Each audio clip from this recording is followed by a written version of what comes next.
در سمت آماده کردن متخصصان به بازار جهانی رقابت‌پذیر و باز هم بهتر به راه ماندن شرایط علم و هنرآموزی جوانان سهم لیسه‌های کسبی تکنیکی ارزنده ارزیابی می‌گردد.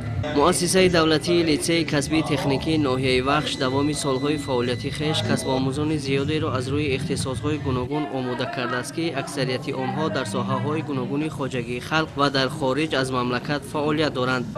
پیشوای ملت محترم امام علی رحمان جهتی از خود کردن کسب و هنرآموزی جوانان، آماده کردن متخصصان صاحب تجربه، بهتر نمودن شرایط تحصیل جوانان پیوسته تاکید می‌نمایند که این بی سبب نیست. متخصصان به بازار جهانی رقابت‌پذیر در همه دولت‌ها صاحب جای کار و معاش بلند بوده در شرایط بهترین فرا گرفته می‌شوند. در لیسه کسبی تکنیکی ناحیه وخش شرایطی از خودکنی کسب و هنر در سطح ضروری به راه مانده شده است که این روند بهر بلند برداشتن ملکه کسب آموزان مساعدت می‌کند. در گروه‌های دوزندگی، رانندگی و تکنیک‌های ساحه کشاورزی، کفشگری و آموزش کامپیوتر جوانان با ذوق به اندازه به هنرآموزی مشغول بوده نازکی‌های هنر را از خود می‌کنند. استخوان‌های ما زمانوی است.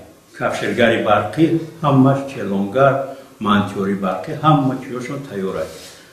و چیوقتی شهرنامه کردیم، خواجگی وقتی فلشر گویتورمون رفته تجربه آموزی می‌کنم. پیشوای ملت محترم امام علی رحمان در هر ملاقات و سخنرانی‌های خویش تاکید می‌نمایند که بازه مادی و تکنیکی مؤسسه‌های تعلیمی کسب و هنرآموزی نسل نورس و جوانان باید مستحکم باشد.